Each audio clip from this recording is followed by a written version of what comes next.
नमस्कार। प्राचीन भारत की वैकल्पिक विषय की आज की कक्षा में आप सबका स्वागत है। प्राचीन भारत को हम वैकल्पिक विषय के दृष्टिकोण से पढ़ रहे हैं और इसके अंतर्गत हमने पाठ्यक्रम से प्रारंभ किया है। पाठ्यक्रम के हिसाब से जो जो चैप्टर्स आपको पढ़ने हैं उनको एक एक करके हम पढ़ रहे हैं। जैसे कि सबसे पहले हमने इसके अंतर्गत स्रोत की चर्चा की, फिर उसके बाद हमने इसके संबंध में कुछ इतिहास लेखन से संबंधित कुछ महत्वपूर्ण मुद्दों को डिस्कस किया। इसके तहत हमने आपसे पाषाण काल पर चर्चा की है।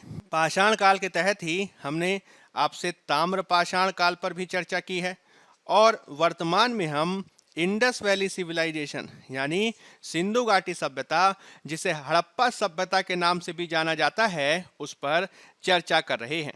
इसके तहत हमने इसकी भूमिका या फिर इससे संबंधित परिचय संबंधी बिंदु पर आपके साथ डिस्कस किया। हमने इससे संबंधित उत्पत्ति की कुछ महत्वपूर्ण तथ्य आपके साथ डिस्कस किए। हमने इससे संबंधित कालक्रम को आपके साथ डिस्कस किया। हम इसके संबंध में विस्तार की आपके साथ चर्चा की। इसमें हमने कुछ महत्वपूर्ण स्थलों के बारे में आपके साथ चर्चा को किया और हमने उनकी विशेषताएं भी देखी। और जो आपकी कल की कक्षा हुई थी उसमें हमने हड़प्पा सभ्यता से संबंधित जो नगर नियोजन था और साथ ही साथ इसकी सामाजिक और धार्मिक जीवन से संबंधित कुछ महत्वपूर्ण तथ्यों की आपके साथ चर्चा की थी। आज की इस कक्षा में मुख्य रूप से हम सबसे पहले तो बात करेंगे आर्थिक पक्ष पर। आर्थिक पक्ष के तहत ही हम व्यापार संबंधी कुछ पक्षों पर बात करेंगे और दूसरी बात हम इसके पतन के संदर्भ में कुछ बातों को करेंगे। मैंने आपको पहले ही इसके संदर्भ में इंडिकेट किया है कि जो जो महत्वपूर्ण टॉपिक हम आपके साथ डिस्कस कर रहे हैं वो सभी टॉपिक हमने प्रारंभिक परीक्षा और मुख्य परीक्षा दोनों को ही ध्यान में रखकर डिस्कशन किया है। जैसे कि हड़प्पा सभ्यता से संबंधित जो आपकी प्रारंभिक क्लासेस हैं उनका संबंध प्रारंभिक परीक्षा यानी पीटी के दृष्टिकोण से है, और जब हम पीटी के दृष्टिकोण से संबंधित फैक्ट्स को डिस्कस कर लेंगे तो हम उसके बाद मेंस से संबंधित चर्चा को करेंगे। तो इसके संदर्भ में आज हम किसके बारे में बात करेंगे, तो बात करेंगे आर्थिक पक्ष और व्यापार तथा पतन से संबंधित विभिन्न मतों पर आज हम आपके साथ डिस्कस करने जा रहे हैं। चलिए तो शुरू करते हैं। अगर मैं सबसे पहले आपके साथ आर्थिक जीवन से संबंधित कुछ पक्षों पर बात करूं, आर्थिक जीवन पर हम बात करें तो आर्थिक जीवन के संदर्भ में कुछ महत्वपूर्ण बिंदुओं की हम आपके साथ डिस्कशन करेंगे। जैसे कि हम आर्थिक जीवन में कृषि से संबंधित कुछ बातें जानेंगे। हम इसके संदर्भ में पशुपालन से संबंधित कुछ फैक्ट्स की आपके साथ चर्चा करेंगे। हम इसके संदर्भ में शिल्प और उद्योग धंधों की आपके साथ चर्चा करेंगे। शिल्प और उद्योग धंधों की आपके साथ चर्चा करेंगे। हम इसके संदर्भ में व्यापार और वाणिज्य की चर्चा करेंगे।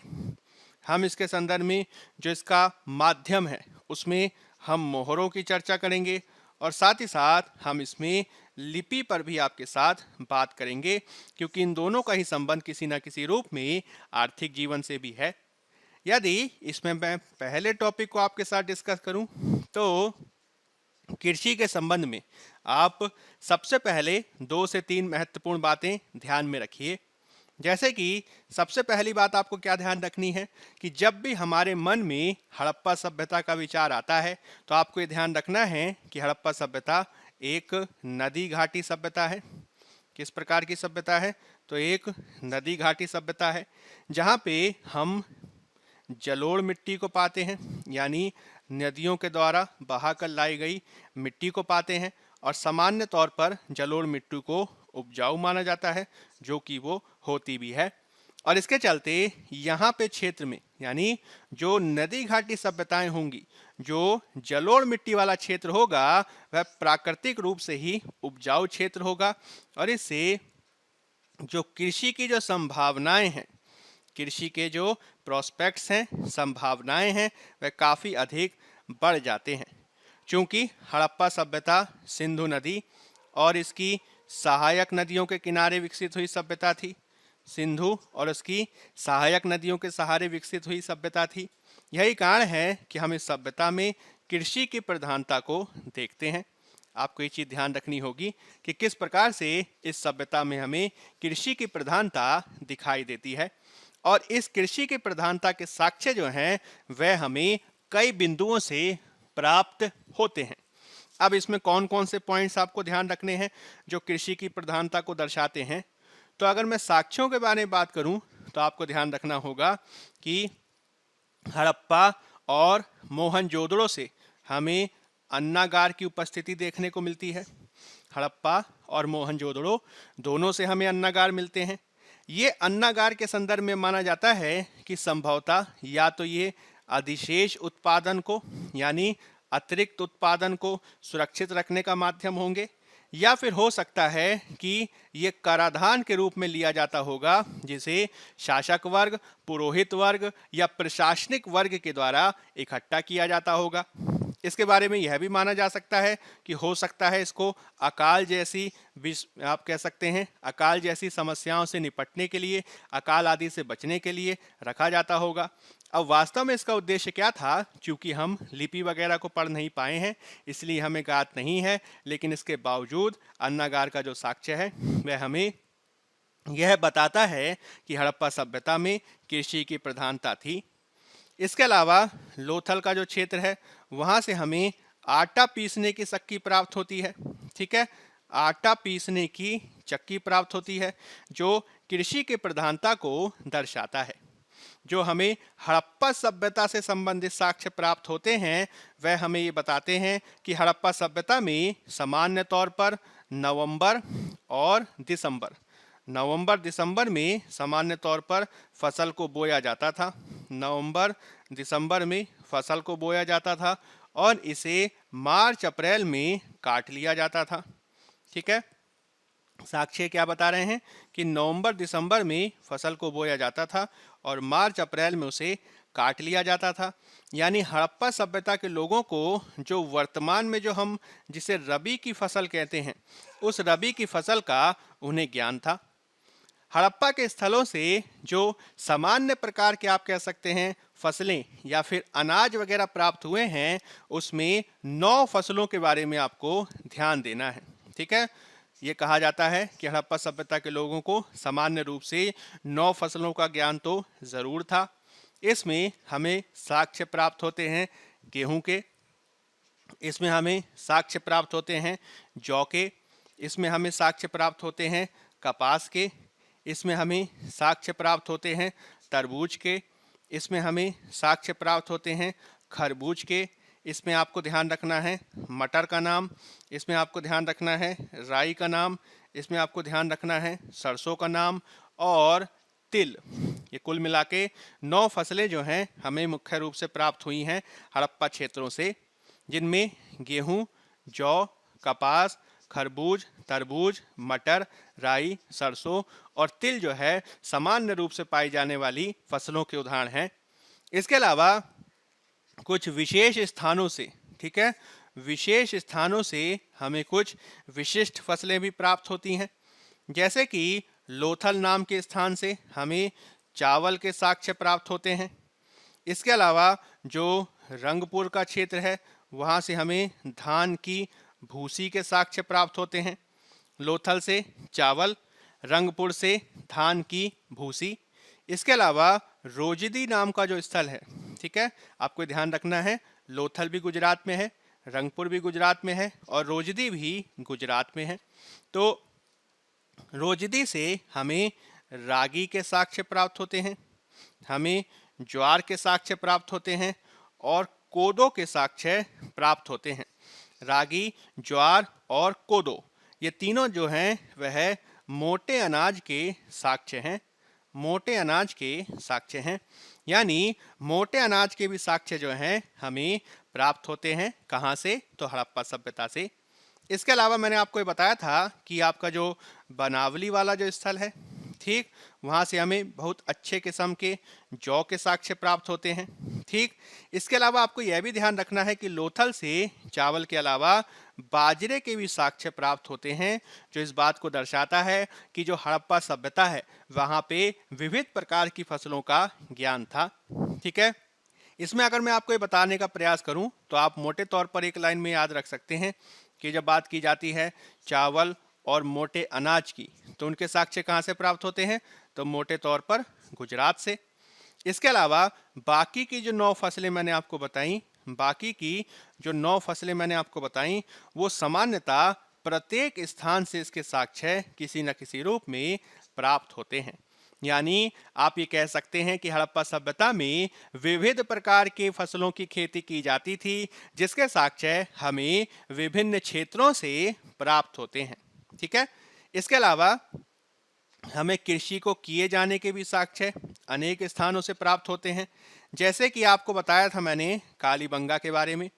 कालीबंगा से हमें जुते हुए खेत के साक्ष्य प्राप्त होते हैं और यहाँ पे इस प्रकार से खेत को जोता गया है कि वहाँ से 2 फसलों को एक साथ बोए जाने का साक्ष्य प्राप्त होता है, जिसमें मटर और सरसों, मटर और सरसों दोनों को एक साथ बोए जाने का साक्ष्य हमें कालीबंगा से प्राप्त होता है। इसके अलावा आप बनावली का नाम याद रख सकते हैं।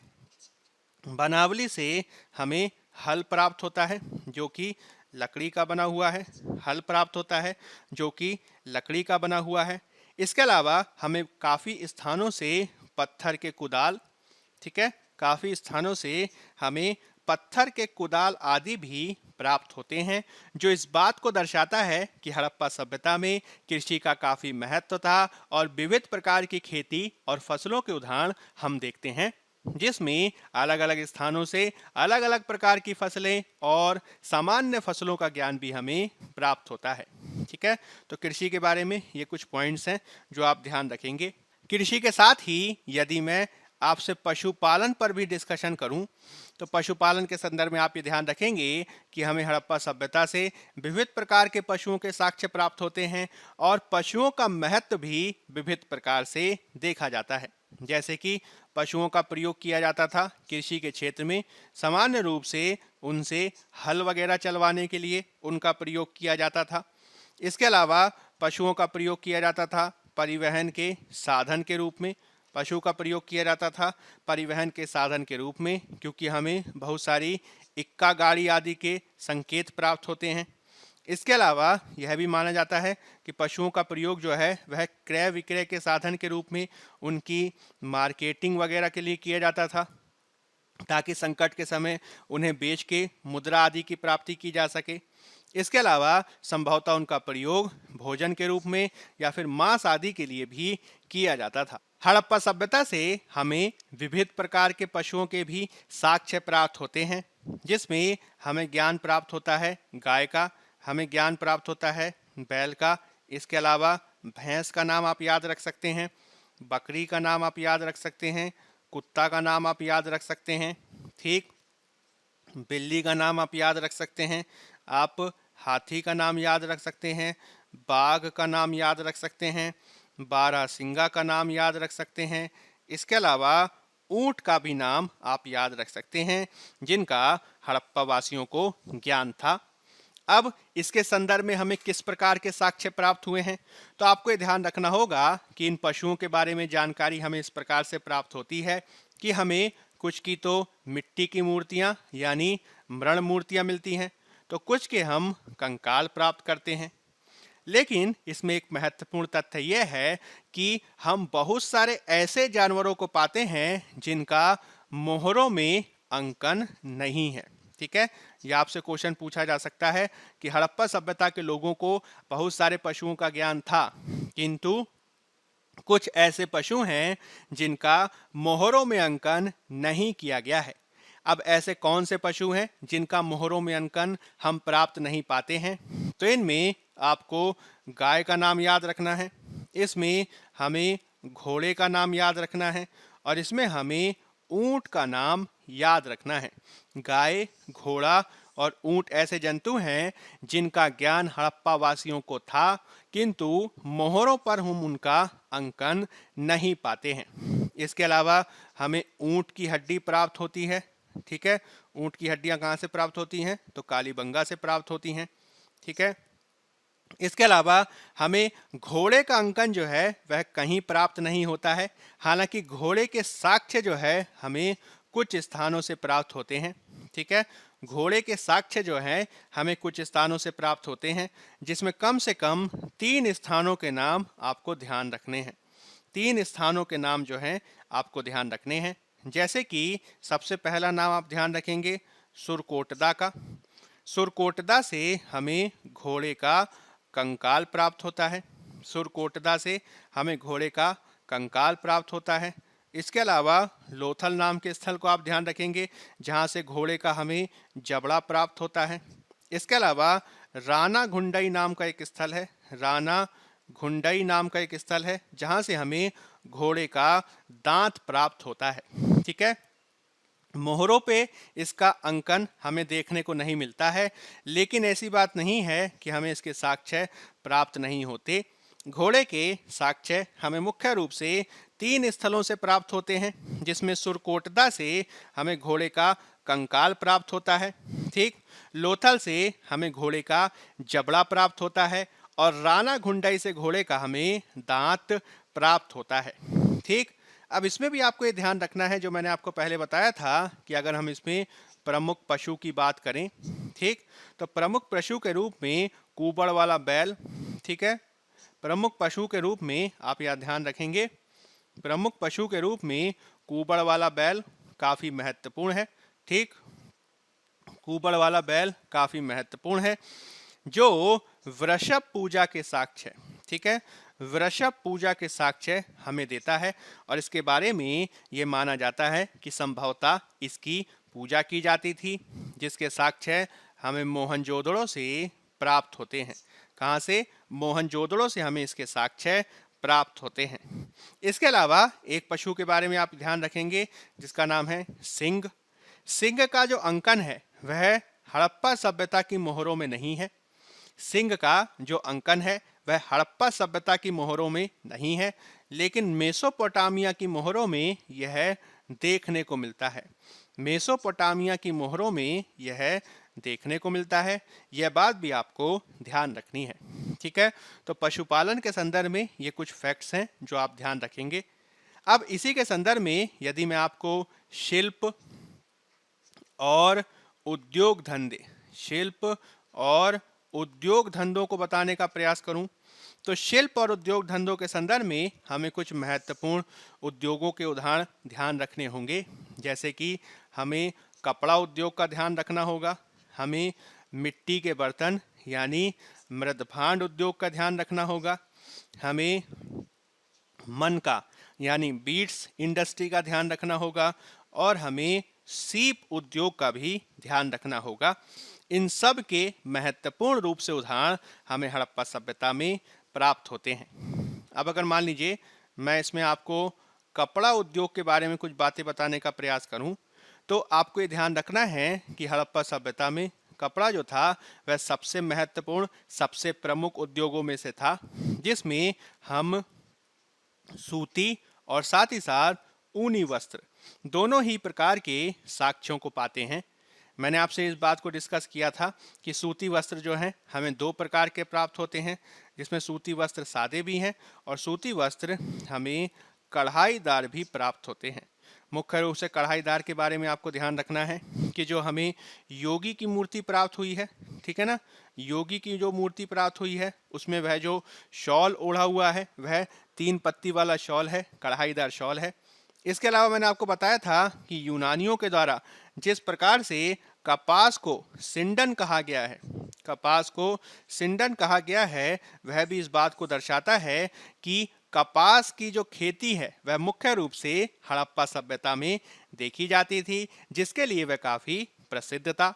अब इसी के सापेक्ष यदि मैं आपसे मृदभांड उद्योग के बारे में चर्चा करने का प्रयास करूं, मृदभांड उद्योग यानी मिट्टी के बर्तन बनाने का जो उद्योग था वह भी काफी विकसित था।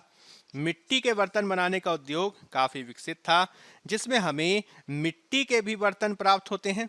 ठीक, इसके अलावा आपको ये ध्यान रखना है कि हमें तांबे की धातु, ठीक है, तांबे की धातु आदि के उदाहरण भी प्राप्त होते हैं। ठीक है, इन बर्तनों में हमें मुख्य रूप से कुछ विशेषताएं ध्यान रखनी होंगी, जैसे कि हमें जो मिट्टी के बर्तन प्राप्त होते हैं वह चाक से भी बनाए गए हैं और हाथ से भी निर्मित देखने को मिलते हैं।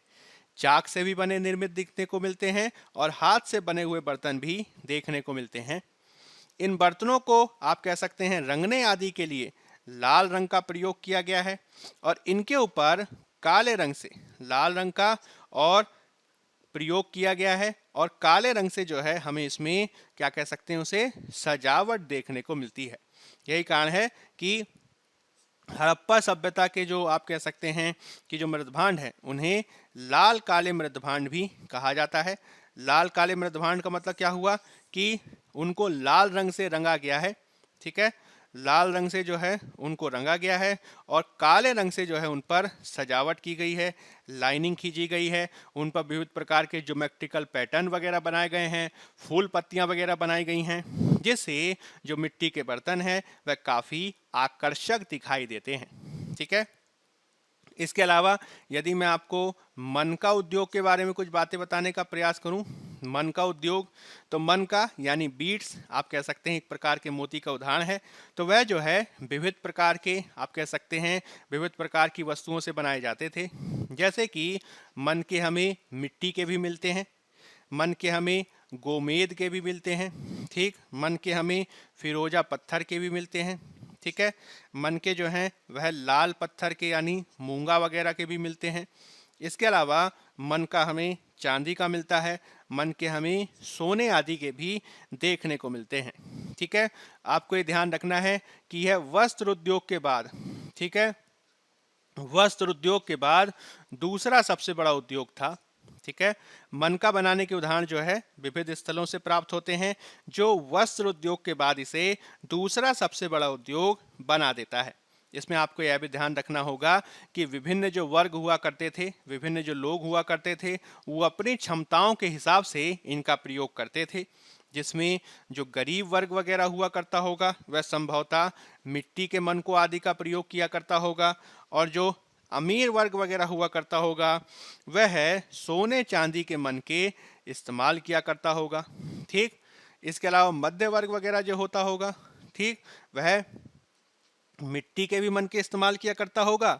इसके अलावा हो सकता है विविध प्रकार के जो पत्थर वगैरह के जो मन के प्राप्त होते हैं वह भी संभवतः इनका इस्तेमाल किया करता होगा। आपको ये बात ध्यान रखनी है कि किस प्रकार से, जब मैंने आपसे चर्चा की थी सौंदर्य प्रसाधन आदि के बारे में, तो मैंने आपको ये बताया था कि विविध प्रकार के मन के विविध प्रकार के आभूषण वगैरह प्राप्त होते हैं और आभूषणों को बनाने में, ठीक है, इनका प्रयोग मुख्य रूप से किया जाता होगा। इसके अलावा आपको ये ध्यान रखना है कि हमें मनका बनाने के कुछ कारखानों के उदाहरण प्राप्त होते हैं, जो मुख्य रूप से कहाँ से प्राप्त होते हैं, तो लोथल से प्राप्त होते हैं और चनहूदड़ों से प्राप्त होते हैं। मनका बनाने के कारखाने लोथल और चनहूदड़ों से प्राप्त होते हैं। इसके अलावा सीप उद्योग यानी सीप से विविध प्रकार की वस्तुएं बनाने के साक्ष्य भी हमें देखने को मिलते हैं, जो मुख्य रूप से बालाकोट नाम के स्थल से मिलते हैं। ठीक है, और लोथल से हमें इसके साक्ष्य देखने को मिलते हैं। तो शिल्प और उद्योग के बारे में कहा जा सकता है कि यहाँ पे भी हमें वैरायटी देखने को मिलती है। जो हड़प्पा सभ्यता में आप कह सकते हैं कि जो इसके विविध प्रकार की संस्कृतियाँ या फिर अलग अलग प्रकार से लोग अपनी आजीविका को जी रहे थे, इस बात को दर्शाते हैं। ठीक, अब इसी के सापेक्ष अगर मैं आपको व्यापार और वाणिज्य, ठीक है, व्यापार और वाणिज्य के बारे में कुछ बातें बताने का प्रयास करूं, व्यापार और वाणिज्य के बारे में कुछ बातें बताने का प्रयास करूं, तो व्यापार और वाणिज्य में आपको कुछ बातें ध्यान रखनी होंगी। जैसे कि इसमें आपको व्यापार की दशा कैसी थी, व्यापार की दिशा कैसी थी, ये पता होना चाहिए। इसमें आपको आयातित और निर्यातित वस्तुएं या मदें कौन कौन सी थीं, ठीक है, इसके बारे में थोड़ा सा ज्ञान होना चाहिए। इसमें आपको जो है क्रय विक्रय के माध्यम, ठीक है, क्रय विक्रय किस तरीके से किया जाता था उसके बारे में थोड़ा सा पता होना चाहिए और साथ ही साथ इसमें परिवहन साधन के बारे में भी थोड़ा सा पता होना चाहिए। इसमें कैसे कैसी बातें आपको ध्यान रखनी है, तो जैसे कि जब हम दशा और दिशा की बात करते हैं, ठीक है। जब हम दशा और दिशा की बात करते हैं तो बहुत सारे इतिहासकारों का ये मानना है कि जब बात की जाती है व्यापार संतुलन की, किसकी बात की जाती है? व्यापार संतुलन, यानी बाहर से हम कितनी वस्तुएं मंगा रहे हैं और भारत से कितनी वस्तुएं बाहर को भेजी जा रही हैं। ठीक है। व्यापार संतुलन के बारे में इतिहासकारों का यह मानना है कि यह संभवतः इंडस वैली सिविलाइजेशन यानी हड़प्पा सभ्यता के पक्ष में होगा, जिसमें व्यापार मुख्य रूप से दो रूपों में देखा जा सकता है। एक व्यापार का उदाहरण देखा जा सकता है आंतरिक व्यापार के रूप में, इंटरनल ट्रेड, जो शहरों के मध्य है, गांव से शहर के बीच, गांव से गांव के बीच, और हड़प्पा सभ्यता का दूसरी समकालिक आप कह सकते हैं संस्कृतियों आदि के मध्य हो सकता है। इसके अलावा यह देखा जाता है कि हमें अंतरराष्ट्रीय व्यापार के भी उदाहरण देखने को मिलते हैं। तो व्यापार में आंतरिक व्यापार और अंतरराष्ट्रीय व्यापार, ये दोनों बातें आपको ध्यान रखनी है। मुख्य रूप से इसमें जो अंतरराष्ट्रीय व्यापार है, मुख्य रूप से इसमें जो अंतरराष्ट्रीय व्यापार है वह आपके परीक्षा के दृष्टिकोण से काफी महत्वपूर्ण है, जिसके साक्ष्य हमें मिलते हैं सुमेरिया के क्षेत्र से। ठीक है, सुमेरियन क्षेत्र से, या इसे कहा जा सकता है मेसोपोटामिया के क्षेत्र से, सुमेरिया या मेसोपोटामिया के क्षेत्र से। इसके उदाहरण हमें देखने को मिलते हैं मुख्य रूप से मिस्र के क्षेत्र से। इसके उदाहरण हमें देखने को मिलते हैं मुख्य रूप से फारस की खाड़ी के क्षेत्र से। इसके उदाहरण हमें देखने को मिलते हैं मुख्य रूप से अफगानिस्तान के क्षेत्र से। ठीक, और इसके उदाहरण हमें देखने को मिलते हैं मुख्य रूप से ईरान के क्षेत्र से। यानी विविध प्रकार के अंतर्राष्ट्रीय व्यापार के उदाहरण हमें देखने को मिलते हैं। अब अगर मान लीजिए मैं आंतरिक व्यापार के बारे में बात करूं तो आंतरिक व्यापार के उदाहरण हमें देखने को मिलते हैं कश्मीर के क्षेत्र से। इसके उदाहरण हम देख सकते हैं कोलार के क्षेत्र से। इसके उदाहरण हम देख सकते हैं काठियावाड़ के क्षेत्र से। ठीक, इसके अलावा इसके उदाहरण देखे जा सकते हैं बलूचिस्तान के क्षेत्र से। तो काफी क्षेत्रों से जो है आंतरिक व्यापार हो रहा था, और इन सभी क्षेत्रों से हम वस्तुओं के आदान प्रदान को देखते हैं। ठीक है, वस्तुओं के आदान प्रदान को देखते हैं। अब यहां से क्वेश्चन ये उठता है कि अगर मान लीजिए मैंने ये बात कही कि अंतरराष्ट्रीय व्यापार के उदाहरण आपको हड़प्पा सभ्यता में देखने को मिलते हैं, तो इसके साक्ष्य आप किस प्रकार से देख सकते हैं? तो अंतरराष्ट्रीय व्यापार के उदाहरण आप किस प्रकार से देख सकते हैं? तो इसके आप कुछ उदाहरण ध्यान रख लेंगे। जैसे कि सबसे पहली बात तो यह है कि जो भारत की हड़प्पा सभ्यता की जो मोहरें हैं वो जो हैं हमें मेसोपोटामिया से प्राप्त होती हैं। हड़प्पा की जो मोहरें हैं वह मेसोपोटामिया से प्राप्त होती हैं, और यहाँ के कुछ स्थल हैं जहाँ से भारत की मोहरें प्राप्त होती हैं। जैसे कि उर नाम का एक स्थल है, किश नाम का एक स्थल है। ठीक, इसके अलावा लगश नाम का एक स्थल है। इसके अलावा टिप्पर नाम का एक स्थल है। ठीक, इसके अलावा तेल अस्पर नाम का एक स्थल है। ठीक है, इसके अलावा निप्पुर नाम का एक स्थल है। ये कुछ ऐसे स्थल हैं जहां से हम हड़प्पा की मोहरें प्राप्त करते हैं। हड़प्पा की जो मोहरें थीं सामान्य रूप से वर्गाकार हुआ करती थीं। ठीक है, हड़प्पा की जो मोहरें थीं वह सामान्य रूप से वर्गाकार हुआ करती थीं, और वे मेसोपोटामिया के इन क्षेत्रों से प्राप्त होती हैं, जो एक प्रकार के व्यापारिक संबंध को दर्शाता है। इसके अलावा मेसोपोटामिया की भी कुछ मोहरें हमें प्राप्त होती हैं, मुख्य रूप से मोहनजोदड़ो से। ठीक है, मैंने आपको बताया था मोहनजोदड़ो से हमें बेलनाकार मोहरें प्राप्त होती हैं। ठीक है, मोहनजोदड़ो से हमें बेलनाकार मोहरें प्राप्त होती हैं। इसके अलावा लोथल से भी हमें कुछ मोहरें प्राप्त होती हैं। हालांकि मोहनजोदड़ो और लोथल से जो बेलनाकार मोहरें प्राप्त हुई हैं उनकी तुलना में ज़्यादा भारत की मोहरें जो हैं वह मेसोपोटामिया से प्राप्त हुई हैं, जो इस बात को दर्शाता है कि भारत से वस्तुओं का आवागमन मेसोपोटामिया की तरफ ज़्यादा था। इसके अलावा अगर मान लीजिए मिस्र की मैं बात करूं तो मिस्र में हमें ज़्यादा आदान प्रदान के साक्ष्य नहीं मिलते। मिस्र से संबंधित वस्तुएं जो हैं हमें ज़्यादा दिखाई नहीं देती, लेकिन भारत में मम्मी का मॉडल, ठीक है ना, ये मैंने आपको बताया था, भारत में मम्मी का मॉडल जो है देखने को मिलता है, जो इस बात को दर्शाता है कि मिस्र से भी अंतर्राष्ट्रीय संबंधों के दृष्टिकोण से हमारा संबंध विद्यमान था। इसके अलावा जब बात की जाती है फारस के खाड़ी के साथ संबंध की, तो इसमें आपको दो स्थलों का नाम याद रखने हैं जो हमें व्यापारिक आदि संबंधों के साक्ष्यों को बताते हैं। एक का नाम है फैलका, ठीक है, एक का नाम है फैलका और दूसरे का नाम है बहरीन। फैलका और बहरीन पश्चिम एशिया के साथ हमारे जो साक्ष्य रहे हैं, पश्चिम एशिया के साथ जो हमारे व्यापारिक संबंध आदि रहे हैं, उसके कुछ अभिलेखीय साक्ष्य भी मिलते हैं। अभिलेखीय साक्ष्य का मतलब ये हुआ कि उसके साक्ष्य हमें हड़प्पा सभ्यता से तो नहीं मिलते, लेकिन जो मेसोपोटामिया की सभ्यता में जो हम शासक वर्ग को देखते हैं, उनके अभिलेखों में जो है हम किसी न किसी रूप में हड़प्पा के साथ संबंधों को प्राप्त करते हैं। जैसे कि मेसोपोटामिया के क्षेत्र में, ठीक है, जैसे कि मेसोपोटामिया के क्षेत्र में जो सुमेरियन क्षेत्र हमें देखने को मिलता है, सुमेरिया का क्षेत्र हमें जो देखने को मिलता है, वहाँ पे एक बहुत बड़ा वंश हुआ करता था जिसका नाम था सारगोन वंश, ठीक है, सारगोन वंश। इस सारगोन वंश का एक शासक था जिसका नाम था राजा अक्काड, ठीक है, राजा अक्काड। इस राजा अक्काड का एक अभिलेख हमें प्राप्त होता है, इस राजा अक्काड का एक अभिलेख हमें प्राप्त होता है और ये अभिलेख जो है कम से कम 3 स्थानों के बारे में बात करता है, 3 स्थानों के बारे में बात करता है। ये 3 स्थान जो हैं वह इस बात को दर्शाते हैं कि किस प्रकार से फारस की खाड़ी के साथ भारत का जो है संबंध है, जिसमें यह जो अभिलेख है वो लगभग 2350 ईसा पूर्व के आसपास का है। और ये जो अभिलेख है वह फारस की खाड़ी में विविध प्रकार के जहाजों आदि के आदान प्रदान का वर्णन करता है, जिसमें कम से कम 3 स्थानों का नाम देखने को मिलता है।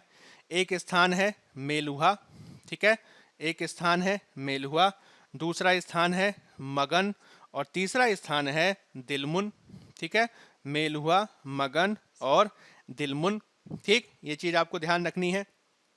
मुख्य रूप से आपको ये ध्यान रखना है कि जो राजा अक्काड का, ठीक है, अक्काड राजा का जो अभिलेख है, अक्काड राजा का जो सारगोन का अभिलेख है वो 2350 बीसी का है और ये फारस की खाड़ी में इस बात का वर्णन करता है कि किस प्रकार से फारस की खाड़ी में 3 जगहों के जहाज आते थे, लंगर डालते थे और व्यापारों को करते थे। कौन कौन से हैं? तो पहला मैंने आपको बताया, उसका नाम था दिलमुन। दिलमुन की जो पहचान है वह बहरीन के देश के साथ की गई है, ठीक है, दिलमुन की जो पहचान है वह किसके साथ की गई है? तो बहरीन के साथ की गई है और इसके बारे में माना जाता है कि यह एक प्रकार के मध्यस्थ केंद्र के रूप में कार्य करता था, यानी पश्चिम एशिया की तरफ जाने वाले जो जहाज थे वह बहरीन में रुका करते थे और भारत से भी आने वाले जो जहाज थे वो बहरीन में रुका करते थे और दोनों के मध्य व्यापार हुआ करता था। इसके अलावा जो दूसरा जो स्थल है उसे मगन कहा गया है, जिसकी पहचान वर्तमान में मकरान तट से हुई है, ठीक है, मकरान तट वर्तमान में पाकिस्तान के बलूचिस्तान के क्षेत्र में है, ठीक है, पाकिस्तान के बलूचिस्तान के क्षेत्र में है। इसके अलावा जो तीसरा स्थल है उसका नाम है मेलुहा। इतिहासकारों ने इस मेलुहा की पहचान जो है इंडस वैली सिविलाइजेशन यानी सिंधु घाटी सभ्यता से की है। आपको यह भी ध्यान रखना है कि बहरीन को कम से कम 2 से 3 उपनामों से जाना जाता है, जैसे कि इसे सूर्योदय का देश कहा जाता है, जैसे कि इसे साफ सुथरा नगरों का देश कहा जाता है, ठीक है, साफ सुथरा नगरों का देश कहा जाता है और इसे हाथियों के देश के नाम से भी जाना जाता है, ठीक है। तो ये कुछ फैक्ट्स हैं जो आपसे पूछे जा सकते हैं। इसके अलावा आपको ये ध्यान रखना होगा कि भारत जो है विभिन्न क्षेत्रों से, ठीक है, विभिन्न दूसरे प्रकार के क्षेत्रों से भी व्यापारिक संबंधों को रखता था, जैसे कि ईरान के साथ हमें व्यापारिक संबंध के साक्ष्य मिलते हैं क्योंकि भारत ईरान से चांदी और फिरोजा आदि को मंगाता था, चांदी और फिरोजा आदि को मंगाता था। इसके अलावा इंडस वैली सिविलाइजेशन के अफगानिस्तान के साथ भी संबंध थे, जिससे यहाँ के मुख्य रूप से जो बदख्शा जो प्रांत है, ठीक है, बदख्शा जो प्रांत है, उस बदख्शा प्रांत से लाजवर्द मणि, ठीक है, लाजवर्द मणि, जिसे अंग्रेजी में लापिस लजूली कहा जाता है, वो मंगाए जाने के साक्ष्य प्राप्त होते हैं। आपको ये ध्यान रखना है कि आंतरिक और अंतर्राष्ट्रीय व्यापार दोनों ही प्रकार के जो उदाहरण हमें प्राप्त होते हैं वह काफ़ी सुदृढ़ अवस्था में प्राप्त होते हैं, जिसमें अधिशेष वगैरह या अंतिम रूप से लाभ जो है इंडस वैली सिविलाइजेशन को प्राप्त होता था, और इसी के चलते हमें हड़प्पा सभ्यता काफ़ी विकसित रूप में नजर आती है। ठीक, अब इसी के सापेक्ष यदि मैं आपको आयात और निर्यात, आयात और निर्यात की मदों के बारे में बात करने का प्रयास करूं, तो बहुत सारी वस्तुएं ऐसी थीं जो हड़प्पा सभ्यता अपनी आवश्यकताओं को पूरा करने के लिए मंगाती थी। ठीक है, इसमें आयातित वस्तुओं को देख लेते हैं।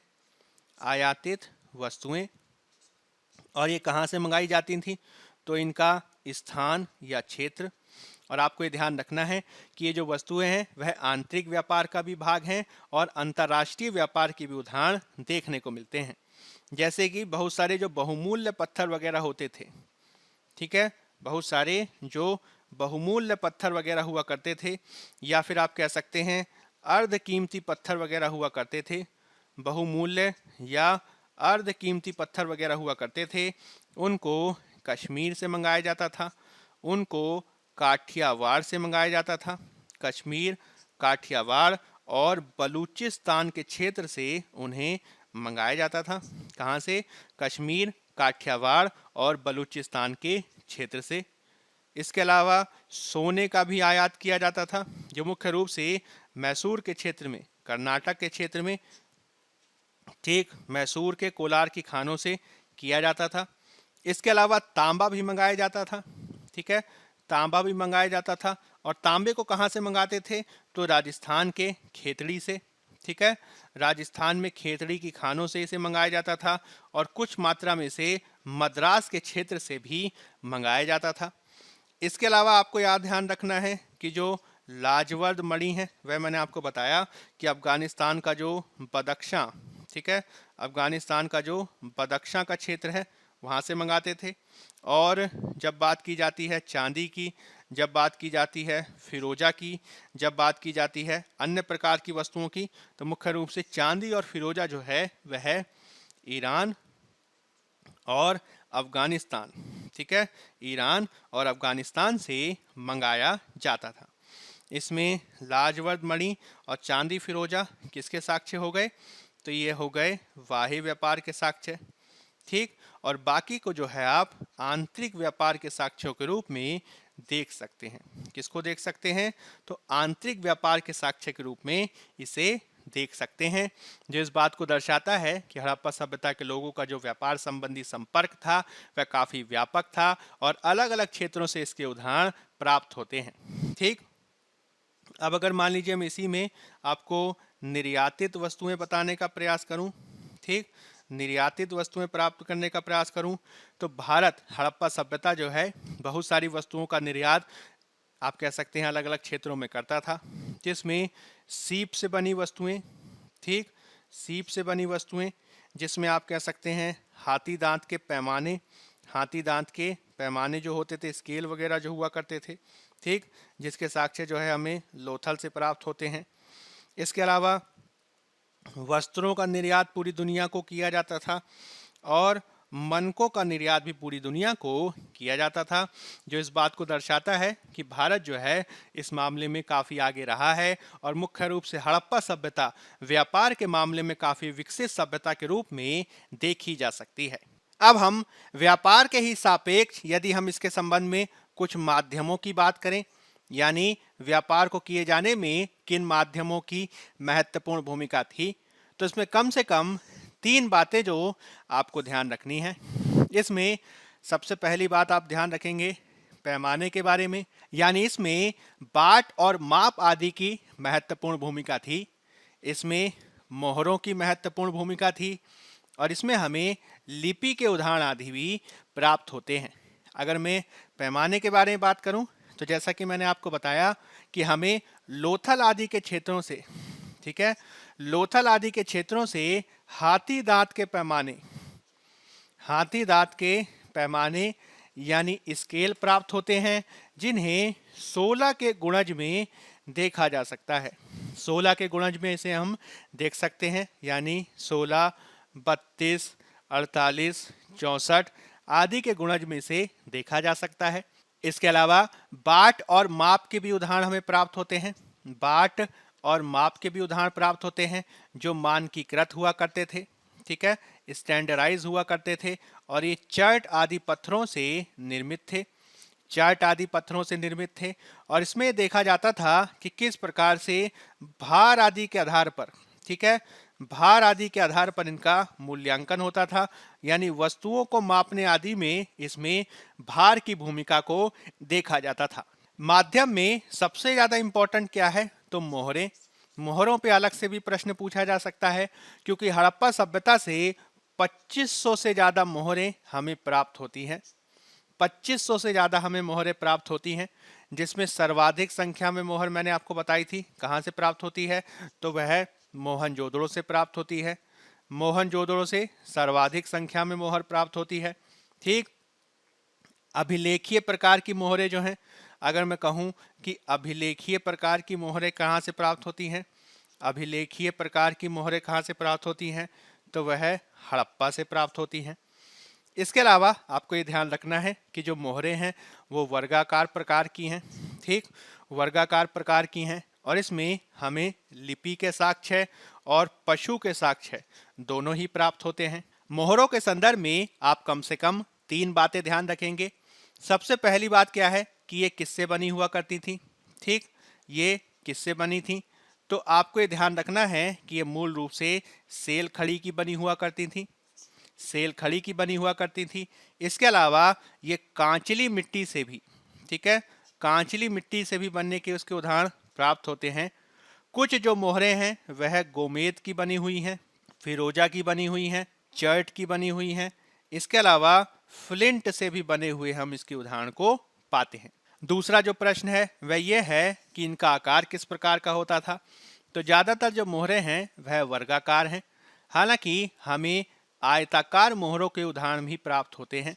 कुछ संख्या में हमें बेलनाकार मोहरें भी प्राप्त होती हैं, थोड़ी बहुत संख्या में हमें बेलनाकार मोहरें भी प्राप्त होती हैं, लेकिन जो सर्वाधिक संख्या है, ठीक है, आप ये ध्यान रखेंगे, जो सर्वाधिक संख्या है वह किसकी है, तो वर्गाकार मोहरों की हमें प्राप्त होती है। ठीक, हमें इसमें कुछ इसकी विशेषताएं ध्यान रखनी होंगी। विशेषताएं काफी महत्वपूर्ण है, जैसे कि इसमें हमें लिपि प्राप्त होती है, इसमें हमें पशु पक्षी, ठीक, इसके अलावा पेड़ पौधों की आकृति प्राप्त होती है, ठीक है। और आपको ये चीज ध्यान रखनी होगी कि इसमें जो आयताकार मोहरें हैं, ठीक है, जो आयताकार मोहरें हैं वो सामान्य रूप से हमें सादी प्राप्त होती हैं, और लिपि वगैरह हमें किस पे प्राप्त होती है, तो ज्यादातर लिपि वगैरह जो है हमें वर्गाकार मोहरों पे प्राप्त होती है, ठीक है। वर्गाकार मोहरों पे हमें लिपि के साथ ही जो पशु आकृति वगैरह है, लिपि के साथ ही जो पशु आकृति वगैरह है वह वर्गाकार मोहरों पे ही प्राप्त होती है। और जैसा कि मैंने आपको बताया था कि इसमें गाय का अंकन प्राप्त नहीं होता, इसमें ऊंट का अंकन प्राप्त नहीं होता, ठीक है।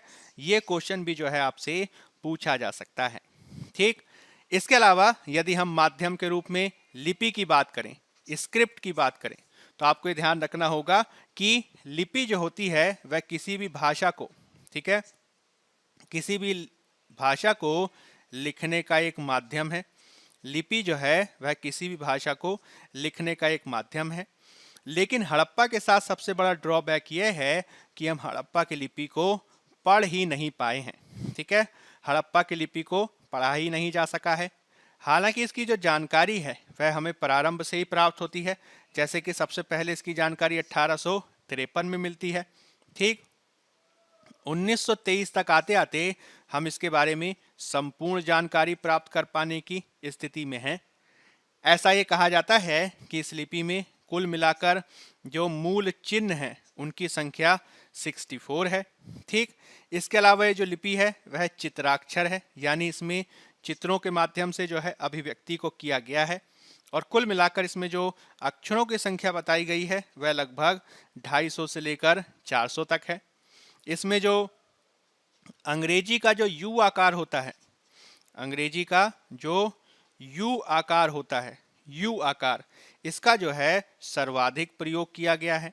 ठीक, इसका क्या किया गया है? सर्वाधिक प्रयोग किया गया है। इसके अलावा चित्र के रूप में जो मछली का चित्र है, चित्र के रूप में जो मछली का चित्र है वह सर्वाधिक बार प्रयोग हुआ है। लेकिन वास्तव में इसमें क्या लिखा है वह जो है हम पढ़ पाने की स्थिति में नहीं है। लिपि को लिखने का तरीका किस प्रकार का है? तो सामान्य रूप से लिपि जो है वह, जैसे कि मान लीजिए देवनागरी जो हम अभी लिख रहे हैं, देवनागरी को हम किस तरीके से लिखते हैं? तो बाएं से लेकर दाएं, बाएं से लेकर दाएं, बाएं से लेकर दाएं, यानी लेफ्ट से शुरू करते हैं, राइट पे जाते हैं।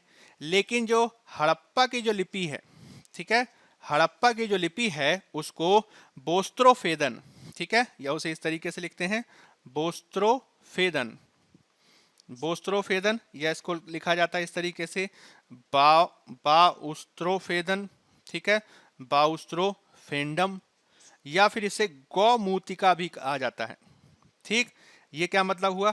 तो इसमें आपको ये ध्यान रखना होगा कि इसमें लिखा कैसे जाता था। तो दाएं से शुरू किया जाता था, फिर बाएं तक जाते थे, फिर बाएं से दाएं पे जाते थे, फिर दाएं से बाएं लिखा जाता था। यानी सामान्य रूप से जो हम लेफ्ट से राइट की तरफ लिखते हैं उसमें जो है हम किस तरीके से लिखते हैं? तो दाएं से शुरू किया और बाएं पे गए, फिर बाएं से शुरू किया, दाएं पे गए, फिर दाएं से बाएं, इस तरीके से जो है इसे लिखा जाता था। यानी राइट से लेफ्ट, फिर लेफ्ट से राइट, फिर राइट से लेफ्ट, और इसी प्रकार से जो है क्रम देखने को मिलता है। ठीक, लेकिन चूंकि हम इसे पढ़ पाने की स्थिति में नहीं है, इसी वजह से वास्तव में इसको क्या लिखा गया है इसको लेकर बहुत ज्यादा ज्ञान हमें प्राप्त नहीं है। अब यदि हम इसके सापेक्ष परिवहन के साधनों को समझने का प्रयास करें, परिवहन के साधन किस प्रकार से इस्तेमाल किए जाते थे, तो मुख्य रूप से जो परिवहन के साधन हैं वह दो प्रकार के हैं, जिसमें हम जल मार्ग के उदाहरण देखते हैं और साथ ही साथ हम इसमें स्थल मार्ग के उदाहरण को भी देखते हैं। इसके साक्ष्य हमें बहुत स्थानों से प्राप्त होते हैं, जैसे कि लोथल नाम का बंदरगाह हमें प्राप्त होता है, ठीक है, जो भोगवा नदी के किनारे है। इसके अलावा जो है हमें भगत राव हमें दिखाई देता है जो किम नदी के किनारे है। ठीक, किम नदी के किनारे है। इसके अलावा जो है हमें प्रभास पाटन के उदाहरण देखने को मिलते हैं जो हिरण्य नदी के किनारे है। ठीक है, इसके अलावा बालाकोट का नाम आप ध्यान रख सकते हैं, बालाकोट का जो मकरान तट पर अवस्थित था, बालाकोट मकरान तट पर अवस्थित था। इसके अलावा आप इसमें सुत कागेंडोर या सुत कांगेडोर भी जिसे कहा जाता है वह दाश्क नदी के किनारे था।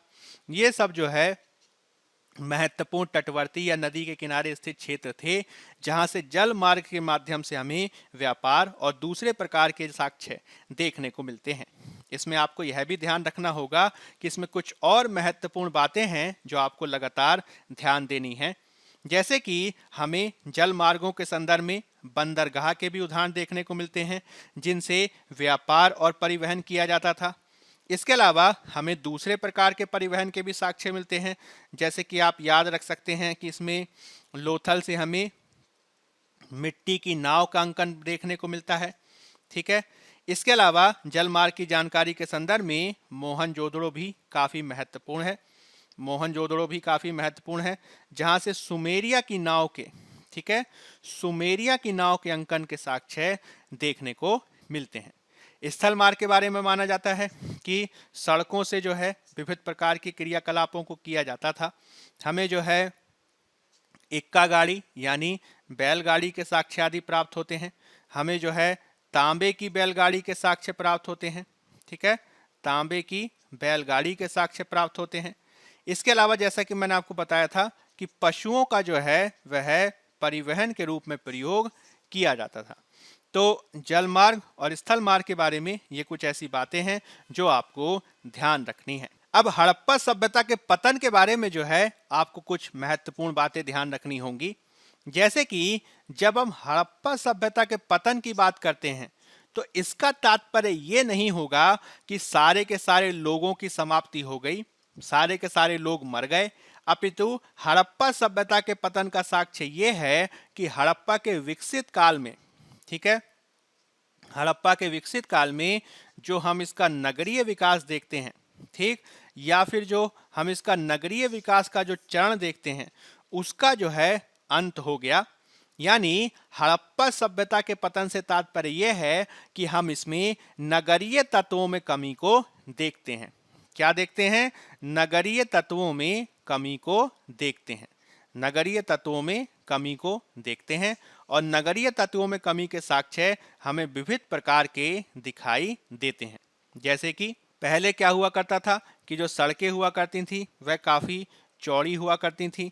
अब परवर्ती काल में हमें तंग सड़कें यानी कम चौड़ी और तंग गलियां देखने को मिलती हैं। इसके अलावा पहले जो हमें नियोजित निवास देखने को मिलता था, पहले जो हमें नियोजित निवास देखने को मिलता था, अब हमें जो है बेतरतीब प्रकार से, ठीक, बेतरतीब प्रकार से घरों की बनावट देखने को मिलती है। सड़कों के बीच में घर बना दिए गए हैं, गलियों के बीच में घर बना दिए गए हैं। इसके अलावा पहले जो हर घर में हमें एक खुला आंगन देखने को मिलता था, अब आंगन में जो है हमें दीवारें देखने को मिलती हैं, ठीक है, आंगन में जो है हमें दीवारें देखने को मिलती हैं। यानी एक प्रकार से घर के बंटवारे के साक्ष्य मिलते हैं। पहले हमें जो है ज़्यादातर पक्की ईंटों के साक्ष्य मिलते थे, ठीक, पक्की ईंटों के साक्ष्य मिलते थे। अब घर वगैरह को बनाने में क्या दिखाई दे रहा है कि उन्हीं पुरानी ईंटों का प्रयोग देखने को मिल रहा है, ठीक है, पुरानी ईंटों का प्रयोग देखने को मिल रहा है, हमें कच्ची ईंटों का प्रयोग देखने को मिल रहा है। इसके अलावा वर्तमान के चोलिस्तान के क्षेत्र में, ठीक है, वर्तमान के चोलिस्तान के क्षेत्र में जो बहावलपुर का क्षेत्र है, ठीक है, बहावलपुर का क्षेत्र है, वहां पे विकसित हड़प्पा काल में, ठीक, विकसित हड़प्पा काल में लगभग 174 बस्तियां हुआ करती थी। लेकिन जब इसका पतन हो गया, ठीक, तो परवर्ती काल में इनकी संख्या जो है वह कम हो गई और महज यहाँ पे 50 बस्तियां ही देखने को मिलती हैं। इसके अलावा पतन के संबंध में यह भी साक्ष्य देखा जाता है कि पहले जो बस्तियां थीं वो हड़प्पा के क्षेत्र में या फिर मोहनजोदड़ो के क्षेत्र में या फिर लोथल के क्षेत्र में, ठीक है, ये एक प्रकार का त्रिकोण नजर आता था, ठीक है, एक प्रकार का त्रिकोण नजर आता था और ज्यादातर जो बस्तियां हुआ करती थी वह इसी त्रिकोण पर यानी हड़प्पा, मोहनजोदड़ो और लोथल के त्रिकोण पर अवस्थित हुआ करती थी। अब क्या हो रहा है कि हम सभ्यता का पूर्वी विस्तार देख रहे हैं।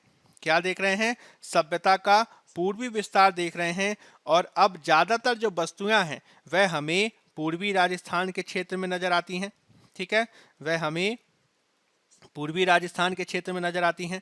बस्तियां जो हैं हमें पूर्वी गुजरात के क्षेत्र में नजर आती हैं। हम उत्तर प्रदेश के क्षेत्र में बस्तियों को देखते हैं। यानी बस्तियां जो हैं अब पूर्वी विस्तार ले रही हैं, बस्तियां जो हैं वह पूर्वी विस्तार ले रही हैं और साथ ही साथ इसमें ग्रामीणीकरण, ठीक है, ग्रामीणीकरण के लक्षण दिखाई देते हैं, ठीक। इसके अलावा आपको यह भी ध्यान रखना है कि मैंने आपको 2350 बीसी का 2350 बीसी का सारगौन के अभिलेख के बारे में बताया था, 2350 बीसी का सारगौन अभिलेख के बारे में बताया था जिसमें मेलुहा, ठीक, जिसमें मेलुहा का हमें उदाहरण देखने को मिलता है। लेकिन उसके बाद के जो अभिलेख हैं यानी 1900 बीसी के बाद के जो अभिलेख हैं उसमें मेलुहा शब्द का जिक्र, ठीक है, मेलुहा शब्द का जिक्र जो है वह देखने को ही नहीं मिलता है, जो इस बात को दर्शाता है कि अब सभ्यता का जो विकसित चरण था वह समाप्त हो गया है।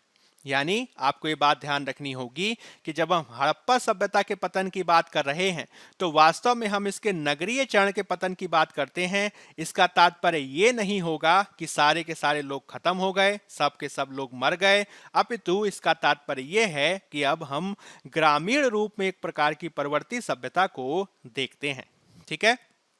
यानी पतन से तात्पर्य नगरीय स्वरूप के पतन से है।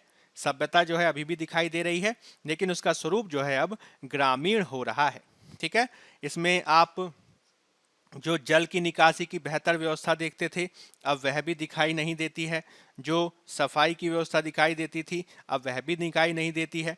ठीक है, पहले क्या होता था कि पानी जो है घरों से निकलकर गलियों में बनी नाली से जाता था, वह आगे चलकर सड़कों में जो नालियां बनी होती थी उससे जाकर मिलता था। वह जो है विविध प्रकार के मेन होल के माध्यम से जो है वह कार्य करता था।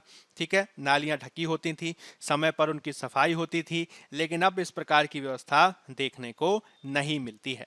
ठीक, अब अगर मैं प्रारंभिक परीक्षा के दृष्टिकोण से पतन को लेकर विभिन्न मतों के बारे में आपको बताने का प्रयास करूं, ठीक है, जब हम मुख्य परीक्षा के दृष्टिकोण से पढ़ेंगे तो हम इसको और विस्तार से बात करेंगे, लेकिन फैक्चुअल दृष्टिकोण से हड़प्पा सभ्यता का पतन कैसे हुआ, किस कारक से हुआ, इसको लेकर विविध विद्वानों के द्वारा विभिन्न प्रकार की मतों को प्रस्तुत किया गया है। जैसे कि इसके मत देख लेते हैं और इससे संबंधित विभिन्न विद्वानों को देख लेते हैं। शुरुआत में हड़प्पा सभ्यता के बारे में कहा गया कि हड़प्पा सभ्यता जो है वह आर्यों के आक्रमण के चलते समाप्त हुई। वर्तमान में इसे काफी हद तक नहीं माना जाता, हालांकि शुरुआत में काफी चर्चा में था, जिसमें मॉर्टिमल व्हीलर करके एक विद्वान है। ठीक है, इसमें अर्नेस्ट मैके का नाम आप ध्यान रख सकते हैं। मॉर्टिमल व्हीलर, अर्नेस्ट मैके और जॉन मार्शल, इन्होंने जो है इस मत को प्रतिपादित करने का प्रयास किया कि हड़प्पा सभ्यता का जो पतन है वह आर्यों के आक्रमण के चलते देखा गया, जिसमें बताने की कोशिश की गई कि आर्य जो थे वह वैदिक सभ्यता के जनक थे और उन्होंने अपनी सभ्यता को आगे बढ़ाने के क्रम में जो हड़प्पा सभ्यता के लोग थे उन पर आक्रमण किया और इस प्रकार से उनकी सभ्यता को नष्ट कर दिया। ठीक, बहुत सारे विद्वान ऐसे भी हैं जो बाढ़ की बात करते हैं, जैसे कि जॉन मार्शल का ये कहना है कि जो मोहनजोदड़ो था वह 7 बार डूबा 7 बार बसा। इसमें जो अर्नेस्ट मैके हैं, ठीक, वह चनहूदड़ों के बारे में बात करते हैं और ये बताते हैं कि जो चनहूदड़ो था वह बाढ़ से डूबा। इसके अलावा S.R. राव महोदय हैं। S.R. राव बताते हैं कि लोथल और रोजदी जो है, लोथल और जो रोजदी वाला जो क्षेत्र है वह बाढ़ से डूबा। ठीक, इसके अलावा मलेरिया के साक्ष्यों के बारे में बात की गई है, जिसमें अमेरिकन विद्वान हैं KUR कैनेडी, उन्होंने जो है मलेरिया से पतन की बात को किया है। इसके अलावा बहुत सारे ऐसे विद्वान हैं जो जलवायु परिवर्तन से पतन की बात करते हैं। वो कहते हैं कि जलवायु परिवर्तन जो है इसमें एक बड़ा योगदान कारक था, जिसमें आपको नाम ध्यान रखना है ऑरेल स्टाइन का। ठीक, ऑरेल स्टाइन का। इसके अलावा इसमें अमलानंद घोष भी महत्वपूर्ण है। ऑरेल स्टाइन और अमलानंद घोष, इनका नाम आप ध्यान रख सकते हैं। इसके अलावा कुछ और विद्वान जो हैं वो जनसंख्या वृद्धि को मानते हैं कारक हड़प्पा सभ्यता के पतन का, जिसमें TH लैम्ब्रिक महोदय हैं, TH लैम्ब्रिक हैं। ठीक, वो ये कह रहे हैं कि किस तरीके से नगरों में लगातार जनसंख्या बढ़ती गई और नगर अब एक ऐसी स्थिति में पहुंच गए कि वे उनका भार सहन नहीं कर सकते थे और इस प्रकार से जनसंख्या वृद्धि से हड़प्पा सभ्यता का पतन हो गया। इसके अलावा एक रशियन है, विद्वान है, जिन्होंने अदृश्य गाज या बिजली गिरने की बात की गई है, जिन्होंने कहा है कि एक बहुत बड़ी बिजली गिरी और इससे पतन हो गया। इनका नाम है M दिमित्री देव। ठीक, M दिमित्री देव जो हैं वो बहुत बड़ी गाज की बात करते हैं और इससे सभ्यता के पतन की बात करते हैं। इसके अलावा विवर्तनिक हलचलों की भी बात की गई है। ठीक है, विवर्तनिक हलचल यानी बहुत बड़ा भूकंप या इसी प्रकार की प्लेट टेक्टोनिक आदि के आधार पर, तूफान आदि के आधार पर जो है पतन की बात की जाती है, जिसमें जॉर्ज डेल्स, ठीक, वो पतन की बात करते हैं। ठीक, इसके अलावा जॉन मार्शल जो हैं वह प्रशासनिक शिथिलता, जॉन मार्शल जो हैं प्रशासनिक शिथिलता, प्रशासनिक लापरवाही या कुव्यवस्था की बात करते हैं और वो कहते हैं कि इससे भी जो है पतन हुआ। ठीक है, तो इनका भी मत ध्यान रखना है। इसके अलावा अमलानंद घोष जो हैं वह नदी मार्ग में परिवर्तन, ठीक, नदी मार्ग में परिवर्तन की बात करते हैं या फिर नदी घाटियों के सूखने की बात करते हैं। नदी मार्ग में परिवर्तन या फिर नदी घाटियों के सूखने की बात करते हैं और अमलानंद घोष का मानना है, ठीक है, अमलानंद घोष का मानना है कि इसके चलते सभ्यता का पतन हुआ। इस प्रकार से हड़प्पा सभ्यता के पतन को लेकर विविध प्रकार के मत दिए जाते हैं। आपको इन मतों को ध्यान रखना है। प्रारंभिक परीक्षा में जो है आपसे इनसे संबंधित प्रश्न पूछे जा सकते हैं। अब तक के जो हमने विविध प्रकार की बातों की बात आपके साथ की, जो विविध बिंदुओं की आपके साथ चर्चा की, मैंने आपको शुरुआत में ही बताया था कि ये जो चर्चा की गई है वह प्रारंभिक परीक्षा के दृष्टिकोण से की गई है। अब कल से जब हम हड़प्पा सभ्यता को पढ़ेंगे तो मुख्य रूप से इसे हम मेंस के दृष्टिकोण से पढ़ेंगे, ताकि मुख्य परीक्षा में आपसे जो भी प्रश्न पूछा जाए आप इसको बेहतर तरीके से कर सकें। अब आपको करना क्या है, तो हड़प्पा सभ्यता से संबंधित जो भी फैक्चुअल डिटेल्स हमने आपको दी उनको आप 2 से 3 बार रिवाइज करेंगे और आपको पास्ट ईयर क्वेश्चंस देखने हैं, ताकि आप बेहतर तरीके से इसकी तैयारी कर सकें। तो इस तरीके से आज की जो क्लास है मैं उम्मीद करता हूं वह आपके लिए लाभकारी रही होगी। अब कल से हम हड़प्पा सभ्यता को मुख्य परीक्षा के दृष्टिकोण से पढ़ने का प्रयास करेंगे। आज के लिए फिलहाल इतना ही। धन्यवाद।